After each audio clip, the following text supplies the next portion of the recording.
Hello and welcome to the international round up. तो जनाब एक नया चांद चढ़ने लगा है, वो भी यकम अप्रैल को। यकम अप्रैल जो है वो अप्रैल फूल के हवाले से जो है ना वो बड़ा फेमस डे है कि प्रैंक किए जाते हैं। तो इंसानों के साथ कह लें कि जी एक और प्रैंक करने जा रहा है अमेरिका। अमेरिका की यूँ तो हमेशा की तरह कह लें कि जी प्रैंक ही करता है। मैं बात कर रहा हूँ जी कि यकम मार्च को जो है ना यकम अप्रैल को इंसान जो है तकरीबन 50 साल बाद 1969 में पहली दफ़ा जो है वो मून पे लैंडिंग हुई थी 16 जुलाई 1969 को।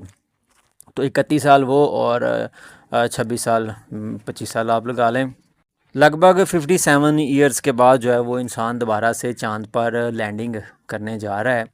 और यूँ कह लें कि अभी तक जो आधी दुनिया है उसको इस बात पे यकीन ही नहीं आया कि इंसान ने 16 जुलाई 1969 को 1969 को जो है वो चांद पर कदम रखा था। और कह लें कि रफली 20% अमेरिकन हैं जो कि इस न्यूज़ को फेक समझते हैं, यानी कि कहते हैं जी कि ये जॉन एफ कैनेडी जो है उसका एक धोखा था उस हुकूमत का, कि वो ऐलान कर बैठे थे जी कि फ़लाँ दिन जो है वो हम मून पे कदम रखेंगे। फिर ये कोल्ड वार का ज़माना था, सोवियत यूनियन जो है उसमें और नासा में जो है वो रेस लगी हुई थी। तो नासा ने जो है इस तरह से ये प्रोपेगेंडा किया और इसको किसी हॉलीवुड हिल्स में या इसको एरिया 51 के स्टूडियो में जो है वो फिल्माया गया है कि इंसान ने जनाब ये चाँद पे कदम रखा। असल में जो इंसान है, जो एस्ट्रोनॉट, जो खला नवादर हैं, ये सिर्फ चाँद के गिर्द जो है वो चक्कर लगाते रहे हैं।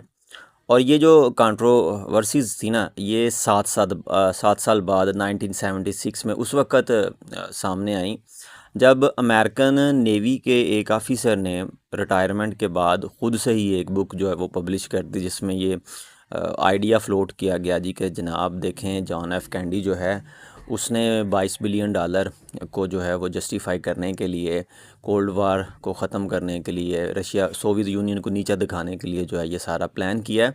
और ये सारी एक्टिविटी जो है ना ये एरिया 51 में या फिर हॉलीवुड हिल में जो है वो फिल्माई गई हैं। बल्कि उसमें कोई डायरेक्टर जो है उसका नाम जो है वो भी लिया गया जी कि इस डायरेक्टर ने जो है ये सारा कुछ जो है वो शूट किया है। और जो खला नवादर हैं वो चाँद पर लैंड नहीं कर सके। इन के अलावा जो है मुख्तलिफ फिर जो फ़ोटोग्राफ आई उनके ऊपर भी सवाल जो है वो उठाए गए कि जी जो अमेरिका का झंडा है वो लहरा क्यों रहा है, हालांकि वहाँ पे तो हवा नहीं है। जो नील आर्मस्ट्रांग हैं या दूसरे जो चाँद पे लैंड करने वाले खला नवादर हैं, उनके जो साए बन रहे हैं वो ठीक नहीं हैं, उनके जो फुट प्रिंट हैं वो ठीक नहीं हैं। पीछे जो चाँद सितारे हैं, वो चाँद की जो तस्वीरें खींची हैं उस पीछे सिरे देखें तो वो ब्लैक हैं, वहाँ पे जो है वो सितारे नहीं हैं। तो इन तमाम जो पॉइंट थे, इनको जो साइंसदान थे, जो लोग इन चीज़ों को समझते थे, उन्होंने पॉइंट टू पॉइंट इनको जो है वो क्लियर किया, इनको जस्टिफाई किया। लेकिन फिर भी आम बंदा या जो साइंटिफिक माइंड नहीं रखता, साइंस को इतना ज़्यादा नहीं समझता, वो इसी बात पे बिलीव करता है जी कि इंसान जो है वो चाँद तक नहीं पहुंच सका। तो आएँ पहले हम जो है वो देखते हैं कि जो इंसान ने चाँद पर पहला कदम रखा, उसके कुछ पॉइंट देखते हैं और उसके बाद हम बात करते हैं कि जो अभी यकम अप्रैल को इंसान दोबारा से आर्टिमिस 2 जो है उस के ज़रिए जो है वो दोबारा से चाँद पर कदम रखने जा रहा है, तो वो क्या है। इंसान ने जब पहली दफ़ा चाँद पर लैंड किया तो वो अपोलो मिशन से, अपोलो 11 था। और चाँद पर पहला कदम इंसान ने 20 जुलाई 1969 को जो है वो रखा। और ये यूनिवर्सल जो टाइम है उस कोऑर्डिनेट के मुताबिक उस वक़्त टाइम था 8:17। जो क्रू था इसका, उसमें नील आर्मस्ट्रांग कमांडर था, बज़ एल्ड्रिन जो है वो ल्यूनर मॉड्यूल पायलट था, माइकल कॉलिन जो है वो कमांड मॉड्यूल पायलट था। ये जो है ये बंदा ल्यूनर ऑर्बिट में ही रहा था, माइकल कॉलिन। अपोलो 11 जो है इसकी लॉन्च जो है वो 16 जुलाई 1969 को जो है वो केप कैनेडी से हुई थी।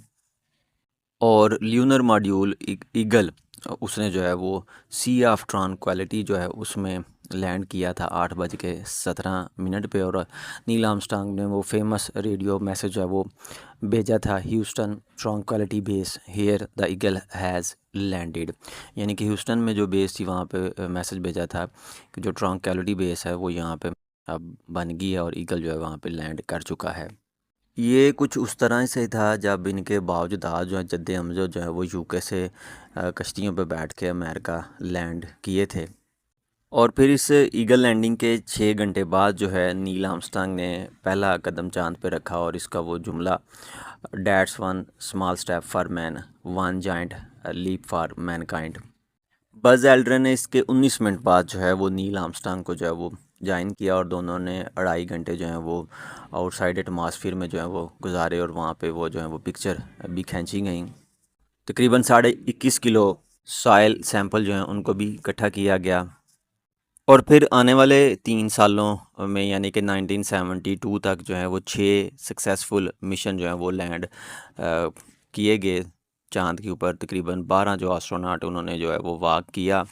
अपोलो 11 1969 में, जिसमें आर्मस्ट्रांग और बज़ एल्ड्रिन थे। अपोलो 12 इसमें जो है वो पीट कनॉर्ड और एलन बीन थे। अपोलो 14 इसमें एलन शिफर्ड और एजर माइकल थे। अपोलो 15 इसमें डेविड स्कॉट और जेम्स अर्विन थे। अपोलो 16 इसमें जॉन यंग और चार्ल्स ड्यूक थे। और फिर लास्ट मिशन था अपोलो 17 1972, यूजिन कैर्नन, हैरिसन स्मिथ। और ये जो आखिरी बंदा है हैरिसन स्मिथ, ये जो है वो जियोलॉजिस्ट था। और इस तरह से इंसानों की जो छोड़ी हुई एक्स्ट्रा व्हीकुलर एक्टिविटीज़ थीं, जो इनके रोवर थे, वो आज भी जो अर्थ का ऑर्बिट है वहाँ से चांद की सतह के ऊपर जो है वो नज़र आते हैं पड़े हुए। और अब दोबारा से जो आर्टिमिस प्रोग्राम आया है, जिसके आर्टिमिस 2 जो है, जिसके बारे में यही प्लान है कि ये अप्रैल में जो है वो चांद पर अपना मिशन जो है वो भेजेगा। और इसमें जो है वो 4 एस्ट्रोनॉट होंगे। फिर आर्टिमिस 3 जो है ये जाएगा, ये 2026 में जाए या 2028 में जाए, ये भी जो है ये जाएगा। इसके अलावा जो चाँद है, चाँद पर उतरने का जो प्लान है वो चाइना का भी है कि चाइना 2030 तक जो है वो चाँद तक पहुंचना चाहता है। और ये जो आर्टिमिस 2 है जी, इसमें जितने भी लोग जाएंगे, जो एस्ट्रोनॉट जाएंगे, वो चाँद पर जो है वो कदम नहीं रखेंगे।